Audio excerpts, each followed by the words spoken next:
bienvenue à la capsule sur les mesures d'urgence et la conclusion.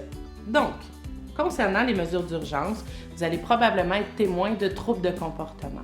Nous allons vous indiquer ici qu'est-ce qu'on doit faire à ce moment-là.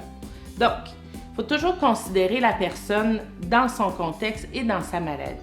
Donc, si quelqu'un vous envoie promener, mais ne le prenez pas personnel. S'il y a quelqu'un qui est impoli à votre endroit, vous pouvez essayer de recadrer avec des mots qui sont socialement acceptables.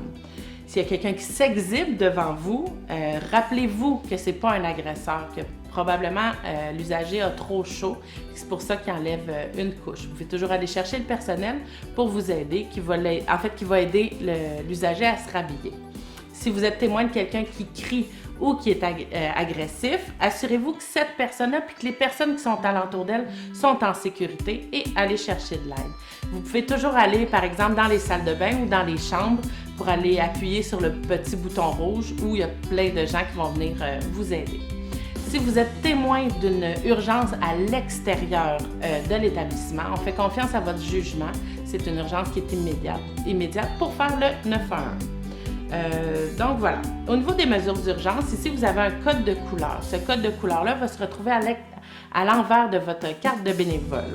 Donc différentes couleurs, on va passer au travers à la prochaine diapositive.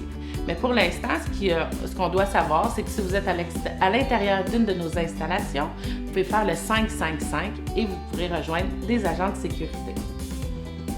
Donc, au niveau du code rouge, ce qui va arriver, c'est que l'agente administrative, la réceptionniste, va répéter 3 fois la même chose au niveau du code rouge et l'endroit dans l'établissement où il y a le code rouge.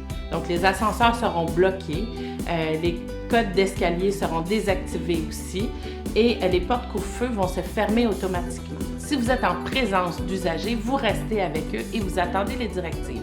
Si vous êtes par exemple dans le salon des bénévoles, vous pouvez vous diriger sur le lieu de rassemblement. Au niveau du code jaune, un code jaune en fait c'est un usager qui est manquant. Donc on cherche cet usager-là. Encore une fois, la réceptionniste va répéter 3 fois le nom de l'usager que l'on recherche. Si vous le connaissez, vous pouvez bien sûr participer aux recherches. Le code blanc, en fait, c'est un usager qui peut être agressif. Donc, la réceptionniste répète 3 fois. En fait, c'est souvent quand l'escalade de la violence, elle n'a pas pu être maîtrisée, puis qu'il y a une assistance qui est nécessaire. Donc, quelques indices non-verbaux là, qui peuvent vous aider pour identifier un comportement agressif. Donc, vous allez voir que la personne peut avoir un regard qui est un peu plus menaçant, une crispation au niveau des membres, un serrement au niveau de la mâchoire, modification du rythme respiratoire qui peut être plus rapide, des tremblements, de la sudation et de l'agitation. Donc, voilà au niveau des mesures d'urgence. Maintenant, les prochaines étapes. Vous avez visionné toutes les capsules. Qu'est-ce qui se passe après? Donc, sur la page du bénévolat, sur le site Internet du CIUS, vous avez un quiz à aller compléter.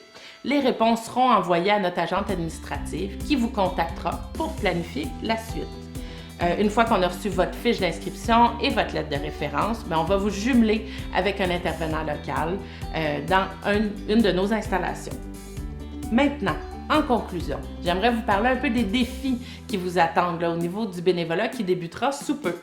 Donc, quelques défis, ça va être d'entrer dans les chambres. Moi, je vois toujours ça un peu comme un blind date à chaque fois. Savoir partager aussi son temps envers différents usagers. Votre capacité d'adaptation avec diverses clientèles, de varier vos interventions. Vous allez bien certainement sortir de votre zone de confort, puis vous allez vivre des malaises. Donc, votre rôle en tant que bénévole, c'est d'adoucir le quotidien de ces gens-là par votre présence, par votre bonne humeur, par votre sourire et surtout par votre écoute. Donc, on vous demande d'être authentique, d'utiliser une approche douce, une approche simple, une approche qui est patiente. On n'insiste pas, on ne confronte pas, on ne contrarie pas les gens. On valorise et on fait plaisir. Surtout, on ignore les échecs puis on encourage les réussites. En fait, juste avant de terminer, je vais vous donner un exemple qui m'a beaucoup marqué dans ces dernières années. Une des premières fois où je donnais cette formation-là, j'étais en présence de bénévoles et derrière nous, il y avait un groupe de résidents dans un CHSLD de Verdun qui est en train de faire une activité de jeu d'adresse. La première dame arrive, se place devant le jeu d'adresse. La cible était à peu près à 2 mètres en avant. La dame prend la balle, lance la balle et tombe directement dans le milieu de la cible. Vous pouvez imaginer, full en délire, tout le monde est très content pour elle. La deuxième dame arrive, en fauteuil roulant aussi, puis ce qu'elle fait, elle prend la balle, puis la balle, elle tombe à peu près à 15-20 cm en avant d'elle. Mais moi, j'ai été surpris, j'ai été étonnée, puis j'ai été touchée par la réaction de l'intervenant local et des bénévoles. Qu'est-ce qu'ils ont fait? Bien, en fait, ils ont pris la cible, puis ils ont rapproché la cible à 15-20 cm devant la dame.